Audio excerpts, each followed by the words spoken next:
우리는 그 성경을 읽으면서 특히 하나님께서 쓰시는 하나님의 사람들의 모습을 성경을 통해서 보면서 우리가 기대하는 것이 있는데요. 그것은 그들이 완벽하기를 기대한다는 것입니다. 하나님의 사람들이 완벽하기를 기대하면서 우리는 성경을 읽습니다.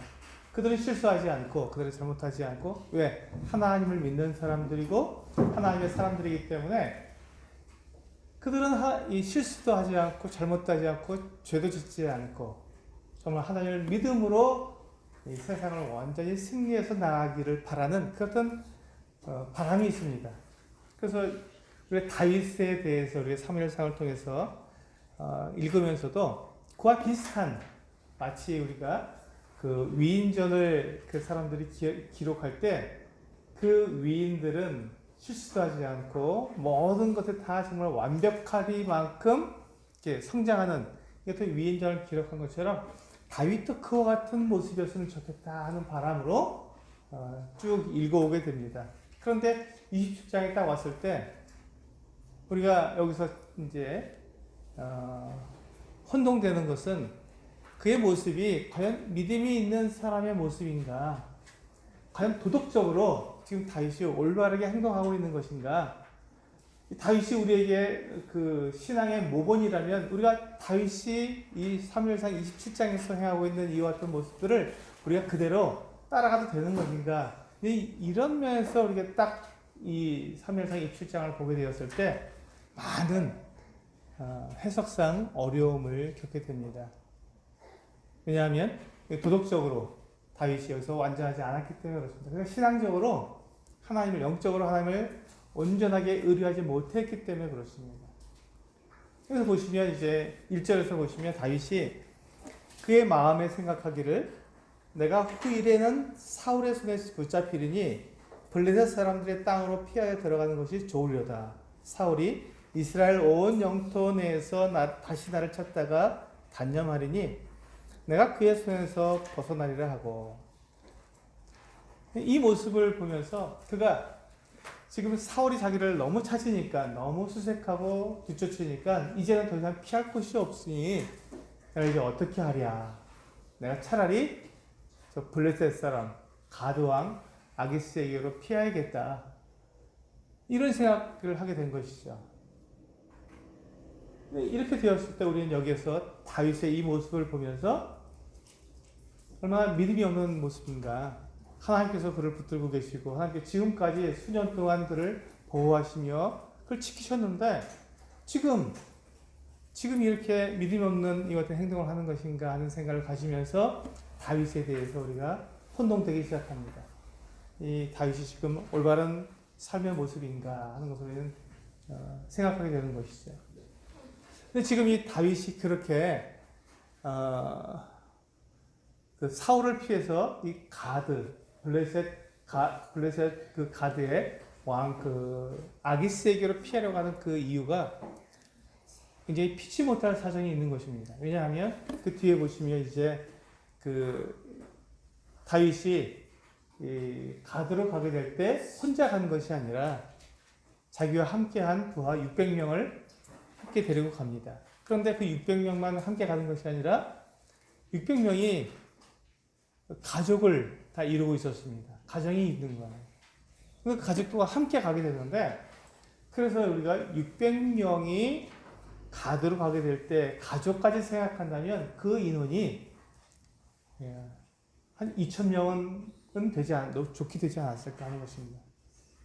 아내가 있고 자식이 있다면 그렇다면 그 가정을 이루었다면 그 숫자가 2,000명은 되었을 텐데 이게 굉장히 적은 숫자가 아니고 그 당시 고대 사회에서 한 군락을 이룬 사람들이 2,000명 정도 된다 그러면 굉장히 큰 무리입니다.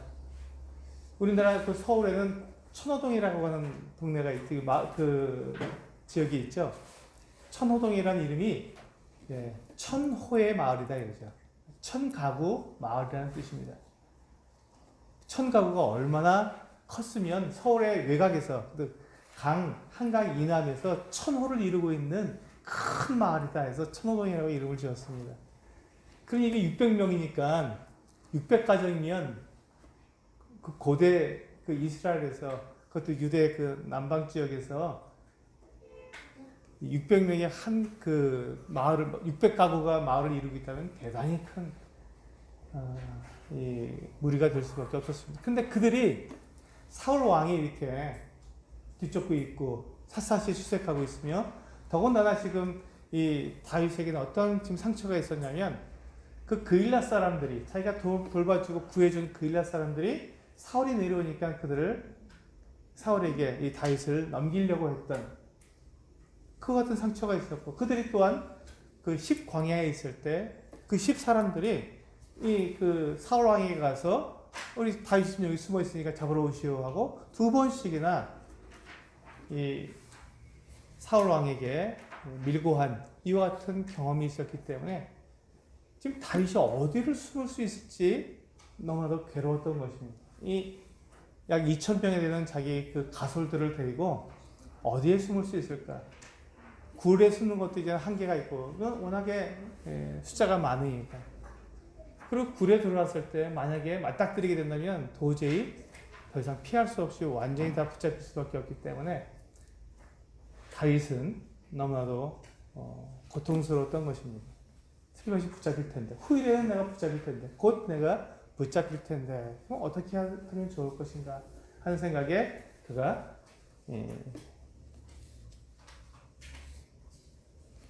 가드왕 아기스에게로 피해서 가게 된 것이죠. 그렇게 되면 이제 사울 왕이 자기를 단념할 것이다 이렇게 생각했습니다. 그러니까 지금 여기 분명히 목적에 나와 있죠. 다윗이 이 블레셋 땅으로 피하는 그 목적이 사울을 단념시키기 위한 것이었다는 것입니다. 근데 이 다윗이 가드에 가서 아기스 왕을 만났을 때 아기스 왕은 이 다윗을 환영했습니다. 바로 받아들였어요. 왜 그랬을까요? 우리 그런 말이 있죠. 그런 격언이 있죠. 원수는 친구다. 지금 그 가드 왕 아기스하고 사울 왕은 원수지간입니다. 지금 대적 관계예요. 그런데 이 사울 왕이 다윗을 죽이려고 쫓아다니니 원수의 원수가 되었으니 이 아기스 왕하고는 친구가 될 수 있는 관계가 된 것이죠. 그렇게 생각한 것입니다. 그렇게 생각한 거죠. 여기에서 우리가 오늘의 주제가 나와 있습니다. 오늘의 이 27장을 우리가 읽게 되는 묵상하게 되는 주제는 정체성입니다. 하나님께 쓰임을 받는 사람은 자기의 정체성을 잃어버리는 사람이 아닙니다. 하나님께 쓰임을 받는 사람은 자기의 정체성을 지키는 사람입니다. 다윗이 지금 이 블레셋 사람들에게서 지금 피해 달아나고 있지만 거기로 자기의 몸을 의탁하고 있지만 다윗이 자기의 정체성을 잃어버렸냐 하는 것입니다. 그렇지 않다는 것입니다. 그렇지 않다. 다윗이 지금 그 블레셋으로 피하지만 지금 사울 왕과 자기가 원수가 되려고 하는 그 같은 입장에서 내가 사울 왕을 내가 이기리라, 그를 무찌리라, 그를 공격하리라 하는 마음으로 블레셋으로 간 것은 아니었습니다. 오히려 이 다윗은 사울 왕과 원수가 되지 않으려는 그는 이스라엘의 왕이고 하나님께 기름 부으시는 왕이기 때문에 그를 공격할 수가 없고 그와 싸울 수가 없어서 지금 피하는 것이지 이 사울 왕과 지금 대적하기 위해서 이 블레셋으로 지금 피한 것이 아니었습니다. 다윗은 자기의 정체성을 잊어버린 적이 없습니다. 또한 다윗은 하나님께서 자기를 버리셨다고 하는 그 같은 생각을 가진 적도 없습니다. 그는 여전히 하나님의 사람이었고 하나님께서 그를 보호하고 계시던 것을 그는 여전히 믿고 있었던 사람입니다. 그런데 그가 여기에서 잠깐 실수를 한 것이죠. 잘못을 한 것입니다. 다윗이. 자기의 정체성은 가지고 있었지만 그 정체성은 잃어버리지 않았지만 다윗이 실수한 것은 하나님에 대한 온전한 믿음으로 그가 그 위험, 사울 왕이 자기를 이렇게 붙잡으려고 하는 그 위험을 그가 이겨내지 못하는 것 뿐이죠. 왜냐하면 자기에게 딸린 그 2,000명이나 되는 그 같은 식구들이 그들의 안전이 그가 보장할 수 없었기 때문에 그것 때문에 그는 이렇게 하나님을 온전히 믿지 못하고 블레셋으로 피할 수밖에 없는 참 어리석은 결정을 하게 된 것입니다. 여기서 보면 우리 다윗이 분명히 여기서 실수하고 잘못하고 그가 어쩌면 유혹에 빠질 수 있는 그런 위험한 곳에 자기를 놓은 것이 사실입니다. 그때 우리는 이것을 어떻게 보아야 하는가? 그러면 사무엘상 27장 우리가 어떻게 읽어야 하는가? 다윗이 이런 모습을 보였을 때 우리는 그것을 어떻게 보아야 하는가 하는 문제를 봉착하게 됩니다. 이때 우리는 성경의 주제를 정확히 알아야 합니다. 성경은 그 어떠한 인물도 어떠한 하나님의 사람도 결코 그를 주인공으로 삼지 않습니다. 지금 사무엘상하의 주인공이 누군가라고 물었을 때 많은 분들이 사무엘이다 아니면 다윗이다. 주로 이제 다윗이라고 얘기해요. 사무엘은 앞에 나왔다 떨어졌으니까 다윗이라고 이야기합니다. 그러나 성경의 주인공은 그 어떠한 사람, 어떠한 인물도 성경의 주인공이 되지 않았습니다. 성경의 주인공은 누굽니까? 예, 하나님입니다. 딱 하나님 한 분이십니다. 사무엘상 27장에서 우리가 다윗을 주인공으로 놓고 다윗을 통해서 우리가 무엇을 깨달을 수 있는가 다윗에게 초점을 맞추면 우리는 실패하고 맙니다. 성경을 잘못 읽게 되죠. 우리는 여기에서 하나님이 누구신가를 여기서 배워야 합니다. 사무엘상 27장에서 다윗을 통해서 우리가 하나님이 누구신지를 볼 수 있어야 한다는 것입니다. 하나님 어떻게 이 다윗 같은 사람을 쓰십니까? 하고 다윗에게 초점을 맞추게 되면 우리는 실망하게 되고 좌절하게 됩니다. 어떻게 이렇게 하나님의 사람이 이렇게 이런 말도 안 되는 행동을 합니까? 그 자기 원수에게 가서 그 몸을 의탁하고 내가 아기스 왕이야 내가 당신의 종입니다. 이런 말을 한다니 이건 말도 안 됩니다.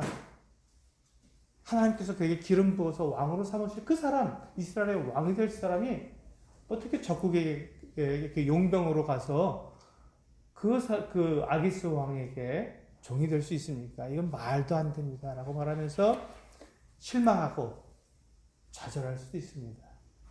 이 다윗을 보면서 이게 무슨 믿음이 이런가 하고 우리가 혼동에 빠질 수도 있습니다. 우리가 그와 같은 것에 우리가 마음이 나눠질 수도 있고 또 그 믿음이 흔들릴 수도 있습니다. 우리는 때때로 이렇게 또 교회 안에서 그렇고 또 우리가 이 세상 정부에서도 마찬가지입니다. 어떤 우리 리더들, 인도자들이 완전하기를 우리는 기대합니다. 그걸 바라는 것이죠. 한 나라의 대통령이 완전하길 바라고 한 교회의 그 일꾼이 인도자가 완전하기를 기대합니다. 완벽했으면 좋겠어요.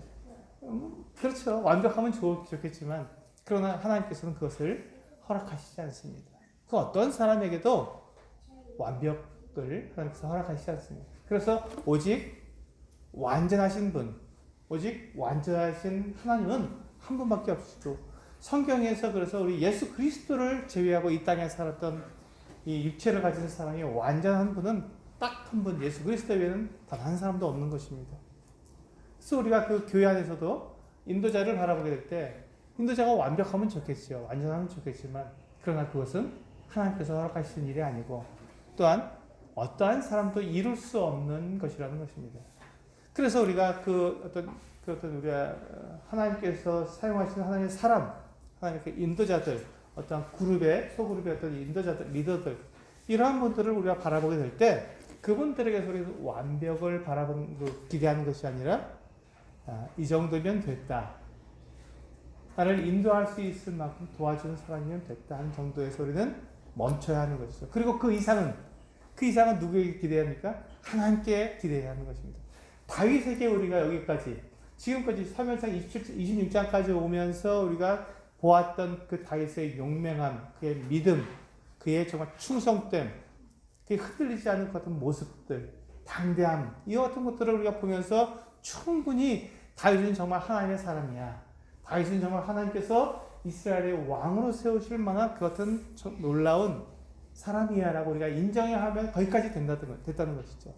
그에게 지금 27장에 나오는 이와 같은 실수, 그래서 잘못에 대해서 우리는 충분히 그것을 받아줄 수 있어야 합니다. 그런데 여기에서 우리가 다윗의 이와 같은 실수를 보면서 우리가 보아야 할 대상은 다윗을 넘어선 하나님을 보아야 한다는 것이죠. 이때 하나님은 어떻게 하셨던가? 사무엘상 27장에는요. 하나님이라는 이름이 단 한 번도 나오지 않습니다. 하나님의 어떠한 역사도 사무엘상 27장에서는 나오지 않습니다. 짧은 그 장이지만 이 27장에서는 하나님의 역사가 전혀 나타나지 않습니다.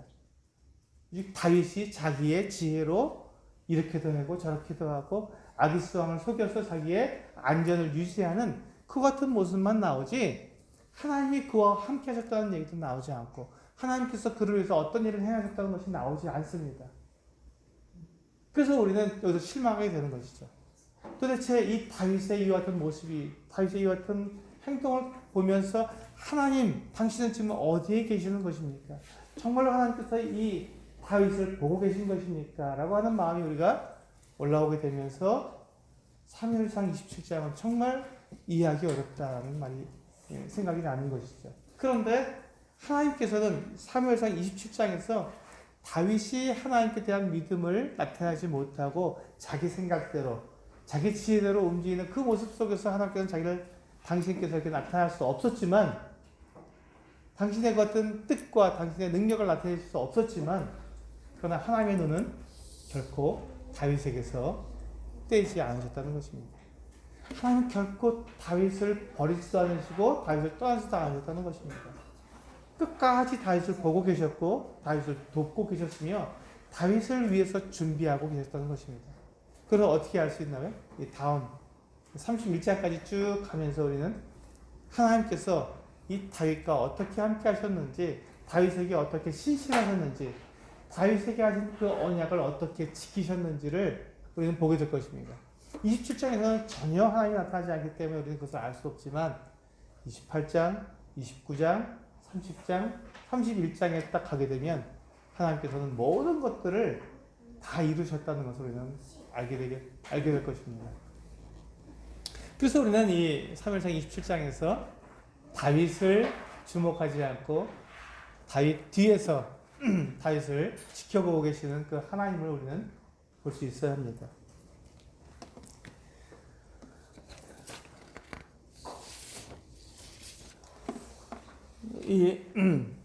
지금 이 다윗이 블레셋 아기스 왕에게 가서 있다가 그가 이제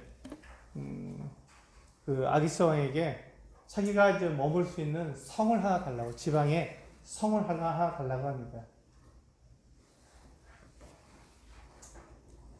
그래서 이제 이 아기스 왕이 다윗에게 시글락이라고 하는 성을 하나 줍니다. 아마 그것은 저 남쪽에 거의 버려진 성이었을 것입니다. 왜냐하면 지금 2,000명이 들어가서 살고 있는데 거기에 다른 사람들이 있다는 얘기가 안 나오지 않기 때문에 아마도 그 성은 버려진 성이었을 것입니다. 저 남쪽에 이 아기스 왕이 돌아볼 수 없는 그리고 아마 다른 그 주변에 있는 여러 그 부족들에 의해서 자꾸 이렇게 공격당하는 그런 성이었을 것이라고 생각이 됩니다. 그 성을 하나 줬는데 거기에 이제 시글락이라고 하는 성에 들어가서 2,000명 정도가 함께 여기서 생활하게 되었습니다. 그러면서 다윗이 자기의 정체성을 잃어버리지 않았다는 것이 여기서 나타납니다. 그가 이제 그 용병으로 아기스 왕에게 가서 나를 이제 받아주면 내가 당신을 섬기겠소 했으니 용병이 된 겁니다.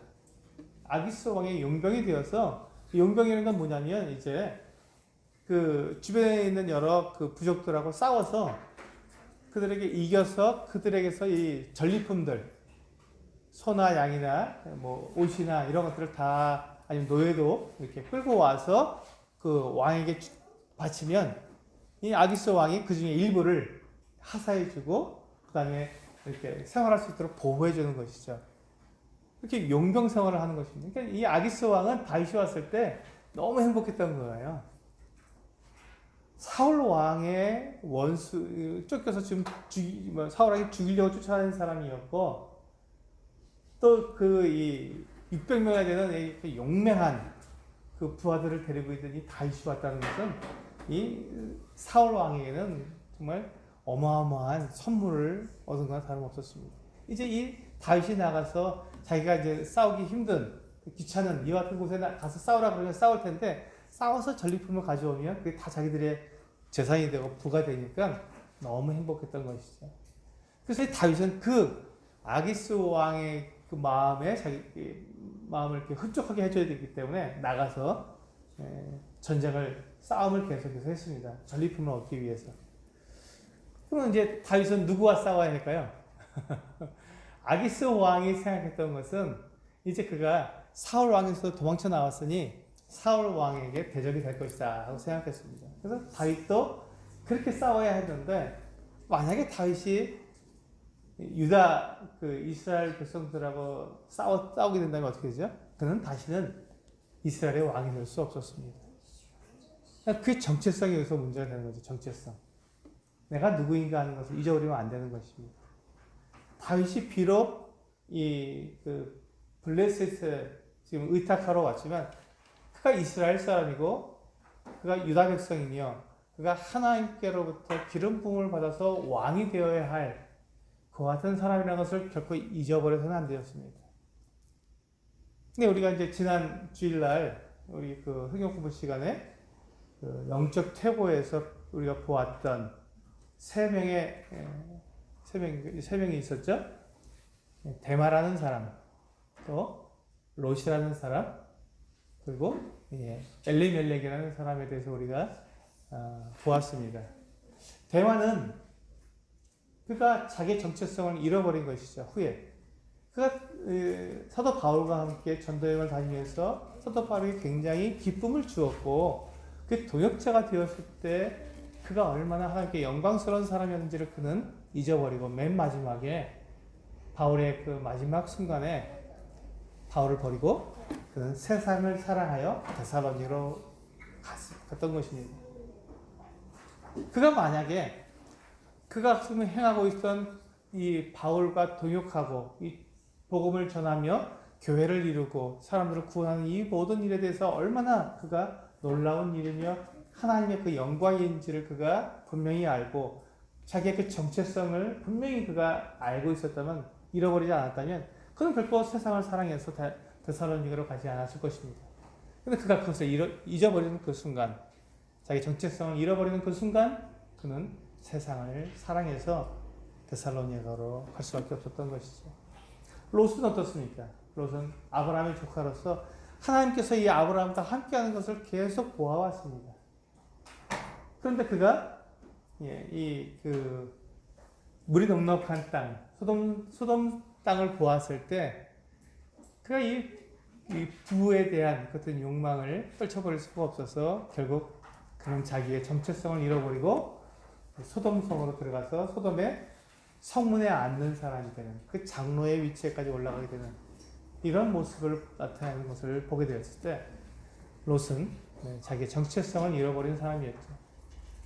그는 하나님의 사람이었습니다. 하나님께서 그의 그 베드로전서에 보면 그 의로운 롯이라고 말할 정도로 그는 하나님의 사람이었습니다. 하나님 믿고 아브라함과 함께 그 가나안 땅에 온 사람이었습니다. 근데 그가 가나안 땅에 온 그 이유를 잊어버리고 소돔 사람들과 하나가 된 것이죠. 정체성을 잃어버린 사람이었습니다. 엘리멜렉은 어떤 사람이었습니까? 이 베들레헴 사람이었습니다. 그는 이 다윗 왕의 그 조상이었습니다. 근데 그가 베들레헴에 흉년이 들었을 때 그는 그러니까 그 베들레헴을 떠나서 모압 땅으로 가게 되었습니다. 하나님께서는 이스라엘 백성들에게 모압으로도 내려가지 말고 애굽으로도 내려가지 말라고 막으신 바로 그 땅이었습니다. 왜냐하면 모압은 소돔 바로 옆에 있는 지역이기 때문에 굉장히 모압 평야였고 굉장히 그 하나님 없이도 얼마든지 살아갈 수 있는 물이 넉넉하고 아주 그 농사를 짓거나 또 이렇게 양을 목축을 하기에 참 굉장히 좋은 땅이었습니다. 그래서 거기는 늘 하나님에 대한 반대, 이 우상과 또 성적 타락이 있는 곳이 모압이었습니다. 그래서 모압으로 내려가지 마라. 애굽으로도 내려가지 마라. 왜? 애굽도 마찬가지로 나일강이라는 엄청나게 큰 강이 있어서 하나님 없이 얼마든지 그들은 농사를 짓고 살아갈 수 있었기 때문에 하나님이 필요 없었습니다.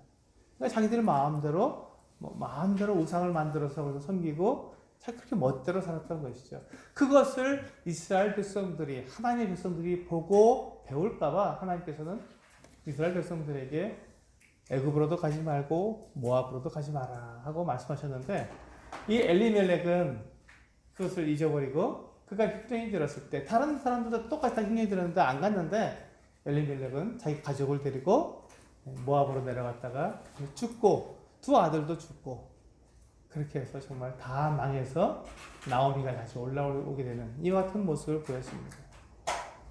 우리는 여기에서 분명히 그 엘리멜렉의 무엇? 자기가 이스라엘 사람이라고 하는 이 어떤 정체성, 하나님께서 그 모압이나 애굽으로 내려가지 말라고 하셨던 그 명령을 받은 하나님의 사람이었다는 것을 잊어버린 엘리멜렉의 모습을 볼 수가 있습니다.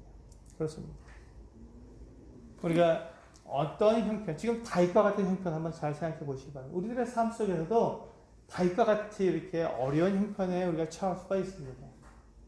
이리 가도 안 될 것 같고, 저렇게 해도 뾰족한 방법이 없는, 정말 어찌할 수 없는, 피할 방법이 없는 그 같은 상황에서 우리가 무엇인가 타협할 수밖에 없다고 생각되는 그 순간이 우리에게 있을 것입니다. 그래서 다윗이 사울 왕을 피해서 그가 도망갈 수 있는 데까지 도망해봤지만 그것이 성공할 수 없다고 생각되었을 때, 그는 모든 것을 포기하고 어디로 도망갔다고요? 블레셋으로 도망갔어요. 근데 여기서 사실은 우리가 이 땅 가운데서 우리가 피할 것이 없고 우리가 어떤 방법이 없다고 생각될 바로 그때 우리는 위를 바라봐야 합니다. 네, 동서남북 우리 사방이 다 둘러싸이고 애워싸움을 당하고 내가 어떤 피할 방법이 없는 것 같은 그와 같은 때 우리가 피할 방법은 오직 한 것밖에 없습니다. 위를 바라봐야 하는 것이죠. 하나님을 바라봐야 합니다. 내 생각, 내 계획, 내 경험으로는 도대체 이것을 벗어날 방법이 없고 나는 망했구나 하는 것 같은 상황에 내가 딱 처해 있을 때 그 모든 것들을 이기게 하시고 그 모든 것을 벗어나게 하시는, 구원하시는 하나님은 우리의 시야에 있는 것이 아니라 우리의 위에 계시는 것이죠. 그래서 우리에게 머리를 들라고 말씀하십니다. 머리를 들어야 합니다. 그래서 위를 바라봐야 합니다. 땅의 것에 우리는 속한 것이 아니라 저 하늘을 바라보고 위의 것을 우리는 사모해야 되는 사람들입니다. 다윗은 그가 어쩔 수 없이 자기가 지금 피한다고 해서 블레셋에 갔지만 그가 끝까지 그가 붙들었던 것은 그의 정체성이었습니다. 나는 이스라엘 사람이고 저 사울 왕은 나를 죽이려고 하지만 그도 역시 이스라엘 사람이며 이스라엘의 왕이고 하나님께서 세우신 기름 부음 받으신 하나님의 왕이다. 그래서 내가 그와 대적할 원수가 될 수 없다. 그를 공격할 수 없다. 그래서 나는 누구와 싸울 것인가? 이스라엘을 괴롭히고 이스라엘과 늘 싸우던 그 같은 부족들 그대로 싸워야겠다는 생각을 가지고 이제 8절에 보니까 다윗과 그의 사람들이 올라가서 구술 사람과 기르스 사람과 아말렉 사람을 침노하였으니 그들은 예전부터 술과 애굽 땅으로 지나가는 지방의 주민이라. 이 사람들이 이스라엘의 맨 남방에 있어서 그 애굽으로 내려가는 길에서 이렇게 항상 이렇게 그곳에 살았기 때문에 이 이스라엘 사람들이 무역을 하는데 참 어려웠을 것입니다. 특히 우리가 다른 구술 사람이나 또 기르스 사람들도 잘 모르는데 아말렉에 대해서 우리는 잘 압니다. 아말렉은 성경에서 계속해서 출애굽부터 계속 나오고 있고 하나님께서 아말렉에 대해서 내가 대대로 그와 싸우겠다고 말씀하신 그 부족이기 때문에 아말렉 그러면 우리는 다 떠오릅니다. 그러면서 아말렉과 이 다윗이 지금 아말렉을 쳤다면 그 옆에 있는 구술 사람이나 기르스 사람들이 누군지 잘 몰라도 비슷한 사람들일 거다 생각이 들면서 그렇다면 다윗은 지금 이 유대 사람들, 이스라엘 사람들과 우호적인 그런 부족과 싸운 것이 아니라 이스라엘 사람들과 지금 적대적인 관계에 있는, 하지만 살고 있는 그 지역은 비슷하게 남방 지역에 살고 있는 그 같은 부족들을 공격해서 그들을 싸워서 이겨서 그들 다 죽이고 그들에게서 이 전리품을 가져다가 누구한테 준다고요? 아기스 왕한테 준 거죠. 그러면 이제 아기스 왕이 그 전리품을 받았을 때 자기를 위해서 싸워서 지금 전리품을 가져왔으니까 다윗을 신뢰할 수밖에 없죠. 그래서 이제 10절에 보면 아기스가 다윗에게 묻습니다. 너희가 오늘은 누구를 침노하였느냐 하니 다윗이 이르되 유다 네겝과 여라무엘 사람의 네겝과 겐 사람의 네겝이니이다. 네겝이라는 말은 네겝 그 이스라엘 남방. 우리 개역 한글 성경에는 남방이라고 되어 있습니다. 남방 지역인데요. 예. 유다 맨 밑에서부터 이 애굽에 이르는 그 지역을 네겝 지역이라고 합니다. 지금도 이제 이스라엘 지도에는 네겝이라고 써 있습니다. 네겝 지역인데 남방입니다. 그러니까 지금 유다의 남방 그리고 겐 사람의 남방 이걸 봤을 때 우리가 딱 알 수 있는 것은 겐 사람은 유다와 굉장히 우호적인 관계이고 특히 이 모세의 자기는 이드로의 부족입니다. 그렇기 때문에 이 가까운 지역 그 부족이죠. 그러니까 지금 이 다윗이 이스라엘과 적대적인 관계에 있는 아말렉을 쳐서 그가 승리했음에도 불구하고 그렇게 적대적인 관계에 있는 아말렉을 공격했다가 말하지 않고 누구랑 싸웠다고요? 이스라엘과 우호적 관계에 있는 사람들과 싸웠다고 이야기하면서 그 전리품을 바쳤습니다. 이게 여기서 이제 많은 학자들이 굉장히 어려움에 봉착한 것이죠. 다윗이 거짓말을 했기 때문에 굉장히 여기서 이제 도덕적인 잣대로 이제 이 다윗을 쟀을 때 상당히 어려워졌습니다. 도대체 이 다윗의 거짓말을 우리는 어떻게 보아야 할 것인가? 마찬가지입니다. 다윗이 자기가 살기 위해서 지금 그 블레셋 왕 아기스에게 지금 의탁하러 왔는데 거기서 자기가 사실대로 말할 수 없었다는 것입니다. 이미 그는 블레셋에 들어온 이상 그가 거짓말을 할 수밖에 없는 상황 속에 자기를 몰아넣었기 때문에 다윗이 거짓말하는 것에 대해서 도덕적인 잣대로 되기보다는 그의 생존을 위해서 그가 어쩔 수 없이 한 행동이라고 볼 수밖에 없습니다.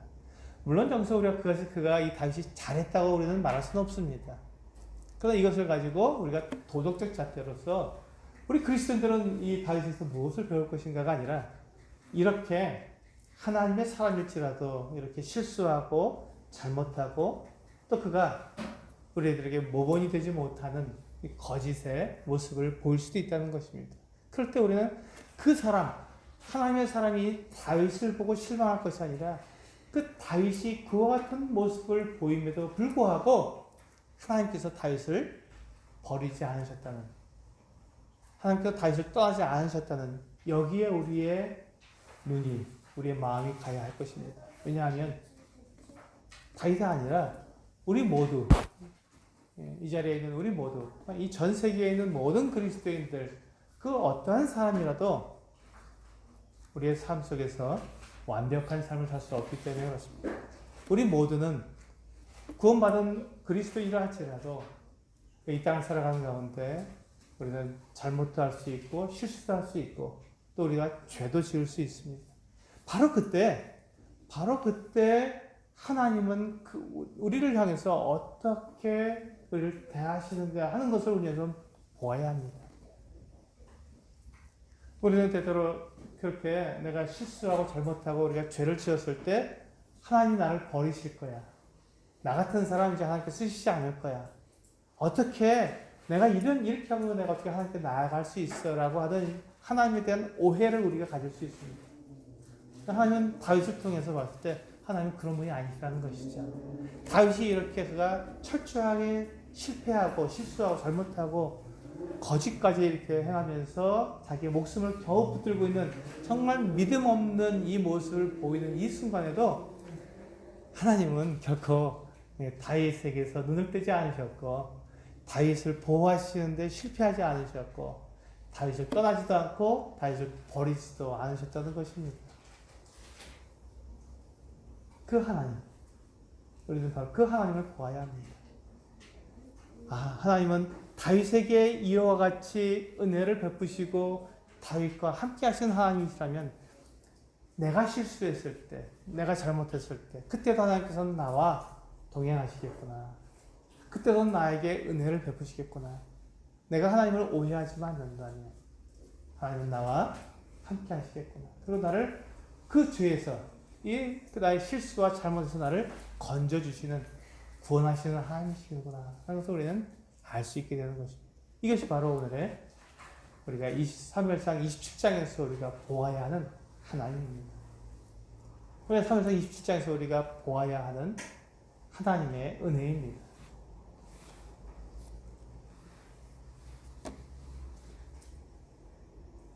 참 놀라운 것은요, 12절에서 아기스가 다윗의 이 말을 온전히 믿었다는 것입니다. 완전히 100% 신뢰를 했습니다.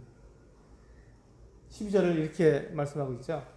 아기스가 다윗을 믿고 말하기를 다윗이 자기 백성 이스라엘에게 심히 미움을 받게 되었으니 그는 영원히 내 부하가 되리라고 생각하니라. 그는 영원히 내 부하가 될 것이다. 이게 아기스의 마음이었습니다. 아기스는 완전히 다윗을 신뢰했던 것이죠. 근데 이것이 어떻습니까? 다윗에게는 자기의 계획대로 잘 된 것이죠. 다윗이 원하는 바가 제대로 잘 이루어진 것입니다. 그럼 이것이 다윗에게 성공을 주었을까요? 그렇지 않습니다. 하나님께서 다윗이 이와 같이 자기 꾀를 따라서 행했을 때 이 부분에 대해서는 하나님께서 그가 응당한 결과를 맞이하게 하셨습니다. 이 시글락을 이제 지금 이 아기스가 다윗을 완전히 신뢰함으로 어떤 일을 계획했냐면요, 기브아 전투에서 마지막 사울 왕과의 마지막 전쟁입니다. 그때 다윗을 그 싸움에 내보내려고 했던 거예요. 너무 신뢰했기 때문에, 다윗을 완전히 신뢰했기 때문에 사울 왕과 싸우는 그 전쟁에 다윗을 내보내려고, 전쟁의 그 장소로 내보내려고 했던 것이죠. 만약에 다윗이 그 전쟁에 나가게 됐다면 어떻게 됐을까요? 이게 큰일 나는 것입니다. 사울 왕과 싸워야 되는데 말이 되지 않죠. 이스라엘 왕이 될 사람, 사울 왕이 이제 곧 죽게 되고 그 뒤에서 왕이 될 사람이 이스라엘과 전쟁을 벌인다는 것 자체가 말이 안 되는 것이죠. 이 다윗이 지금 그렇게 블레셋에 가서 자기를 의탁했고, 그리고 아기스의 철저한 신임을 얻어내기 위해서 그가 모든 행동을 했을 때, 거짓을 했을 때, 그 모든 것들이 자기의 계획대로, 자기의 그 뜻대로 다 이루어져 가서 성공하는 것처럼 보이는 바로 그때 그는 최대 난관에 봉착하게 된 것이죠. 그의 정체성을 완전히 잃어버릴 수밖에 없는 그 상황에 놓여지게 된 것입니다. 기브아 전투에서, 기브아산에서 사울 왕과 싸워야 되는 이 어마어마한 그 상황에 그가 들어가게 된 것이죠. 근데 그때 하나님께서 다윗을 보호하셨습니다. 다윗이 그래서 그 전쟁에 나가지 않게 되었고 다시 시글락으로 돌아오게 되었습니다. 그런데 여기서도 하나님께서 한 번 더 다윗을 징벌하십니다. 시글락이 완전히 그 아말렉 족속에 의해서 그 함락이 되었고, 모든 사람을 다 물건과 재산과 남녀 노유를 다 끌고 포로로 끌고 끌어가 버린 것입니다. 아말렉 사람들이 가서 보니까 성은 다 불탔고 아무도 없었던 것이죠. 아무것도 남아있지 않았습니다. 자기 부인과 자녀들이 남아있지 않았습니다. 그때 그 부하들이요 다윗을 돌로 치려고 했습니다. 이게 지금 우리 사무엘상 27장에서 다윗이 하나님 없이 자기의 생각대로 자기의 꾀대로 행했을 때 그가 얻게 된 결과였습니다. 끔찍하지요. 끔찍한 결과가 나타났습니다. 그런데 27장에서는 다윗이 모든 것이 다 승리한 것처럼 보였다니까요. 모든 것이 자기 뜻대로 다 이루어진 것처럼 보였습니다. 그가 하나님을 믿지 못했을 때 온 결과였습니다. 우리도 동일합니다. 그런데 놀랍게도 그럼에도 불구하고 그렇게 다윗에게 그가 행하는 것에 대해서 징벌하시면서도 결코 다윗을 놓지 않으셨다는 것입니다. 다윗에게서 눈을 떼지 않으시고 다윗을 보호하시는데 결코 게으르지 아니하셨더니 하나님 완전하게 다윗을 보호하셔서 결국 다윗을 이스라엘의 왕으로 삼으시는 그 하나님을 우리는 이 나머지 뒷장에서 우리는 볼 수 있게 될 것입니다. 그렇습니다. 우리가 믿는 하나님, 우리가 지금 섬기는 하나님, 우리가 따르고 있는 그 하나님은 우리의 실수와 우리 잘못에 대해서 그렇게 우리가 그런 잘못을 할 때 우리를 버리시거나 우리를 떠나시거나 그런 분이 아니라 우리를 여전히 사랑하시고 여전히 우리에게 은혜를 베푸시기 원하시고 그래서 우리가 하나님께로 돌이키기를 원하시는 바로 그와 같은 하나님이시라는 것입니다. 다윗은 이제 그 시글락이 그 아말렉에게 멸망했을 때 그때 비로소 정신이 들었습니다. 그때 그는 하나님을 찾기 시작했어요. 그 모습을 보면서 하나님께서 지금 우리들에게 원하시는 것은 내가 완전하게 살아가는 것이 아니라 하나님께로 완전하게 돌아오는 것입니다. 내 삶에서 내가 실수가 있고 잘못이 있다 할지라도 그것을 용서하시고 나를 받아주시는 그 하나님을 믿고 하나님께로 돌아서는 것, 하나님께로 나오는 것, 하나님 바로 그것을 우리들에게 원하십니다.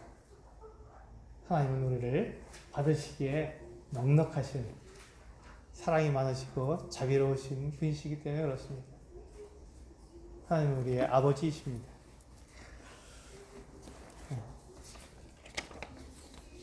우리가 볼 때 결코 피할 수 없고 어쩔 수 없는 상황이라고 생각되는 그때에도 사실은 하나님께서 우리를 보고 계시고 또 우리에게 가장 좋은 길을 예비하고 계신 것입니다.